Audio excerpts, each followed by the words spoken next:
আমাদের আজকের আলোচ্য বিষয় বৃশ্চিক রাশির 2026 সাল কেমন যাবে। তাহলে ভিডিওটি সম্পূর্ণ দেখুন এবং ভালো লাগলে সাবস্ক্রাইব করুন। এছাড়াও জ্যোতিষ সংক্রান্ত যে কোনো পরামর্শ সম্পূর্ণ বিনামূল্যে পেতে ফোন করতে পারেন বা হোয়াটসঅ্যাপ করতে পারেন এই নম্বরে 7003292110। আবার বলি, জ্যোতিষ সংক্রান্ত যে কোনো পরামর্শ সম্পূর্ণ বিনামূল্যে পেতে ফোন করতে পারেন বা হোয়াটসঅ্যাপ করতে পারেন এই নম্বরে 7003292110। প্রসঙ্গত, মঙ্গল গ্রহ বৃশ্চিক রাশির অধিপতি গ্রহ। গুপ্তবিদ্যায় পারদর্শিতাও এই রাশির জাতক জাতিকার অন্যতম বৈশিষ্ট্য। তবে মঙ্গল অশুভ হলে অহমিকা, কুটিলতা ও কখনো কখনো এই রাশির ক্ষেত্রে জাতক জাতিকার জীবনকে বিব্রত করে তোলে। এবার আসা যাক বৃশ্চিক রাশির 2026 সাল কেমন যাবে। বছরের প্রথম দিকে রাশিপতি মঙ্গল জানুয়ারি মাসের মাঝখান থেকে ফেব্রুয়ারি মাসের শেষ পর্যন্ত মকরে উচ্চস্থ অবস্থায় থাকবে। যেহেতু অষ্টমপতি ও একাদশপতি বুধ তৃতীয় স্থানে মঙ্গলের সঙ্গে জানুয়ারি মাসের বেশিরভাগ সময়টাই যুক্ত থাকবে, সেক্ষেত্রে এক কথায় বলা যেতে পারে দৈনন্দিন শ্রমসাধ্য কর্মস্থানটি, অর্থাৎ যে দৈনন্দিন কাজ জাতক জাতিকারা প্রত্যেক দিন শ্রমের দ্বারা করে থাকেন, সেই কর্মস্থানটি অনুপার্জিত অর্থ উপার্জন, অর্থাৎ অনুপার্জিত অর্থ উপার্জন বলতে গেলে শেয়ার বাজার, ব্যাংক, বিমা, মিউচুয়াল ফান্ড ইত্যাদির জন্য বা উত্তরাধিকার সূত্রে প্রাপ্ত অর্থপ্রাপ্তির জন্য কিছুটা বাধাপ্রাপ্ত হওয়ার সম্ভাবনা দেখা যায়।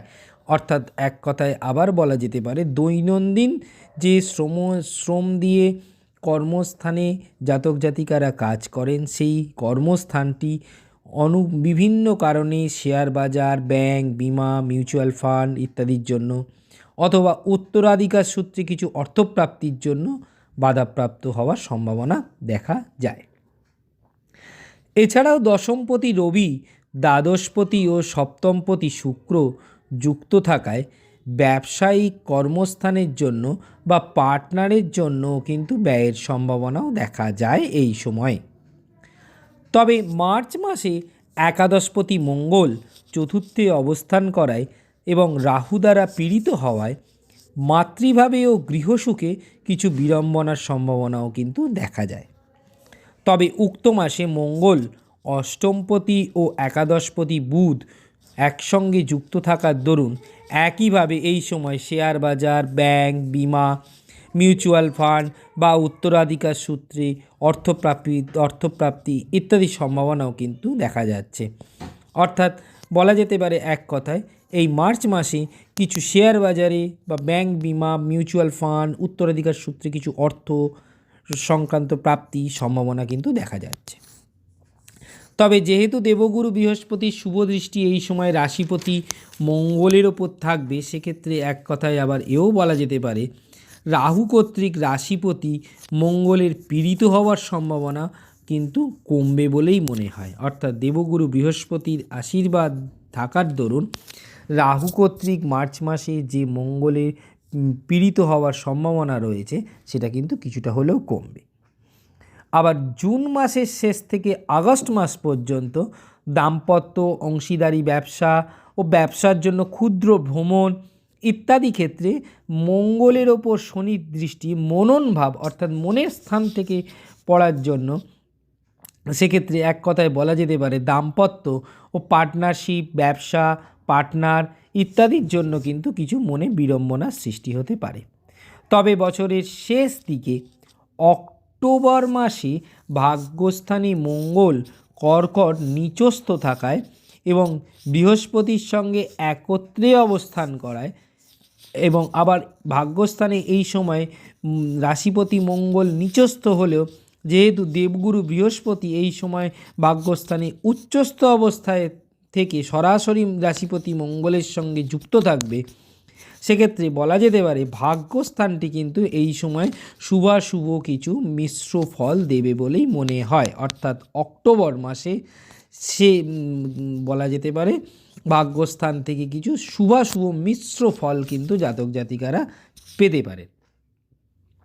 তবে নভেম্বর মাসের শেষের দিকে অর্থাৎ কর্মস্থানে রাহুর দৃষ্টি থাকায় এই সময় বিভিন্ন কারণে বিপত্তির সৃষ্টি হতে পারে। তবে আবার যেহেতু দেবগুরু বৃহস্পতির আশীর্বাদ এই সময় রাশিপতি মঙ্গলের ওপর থাকবে, সেক্ষেত্রে এক কথায় বলা যেতে পারে হঠাৎ হঠাৎ বিপত্তি এলেও শ্বশুরবাড়ির সাপোর্ট মনের ভাবকে যে স্টেবিলিটি আনবে, তাতে কিন্তু কর্মস্থানটি কিছুটা হলেও স্টেবল হবে বলেই মনে হয়।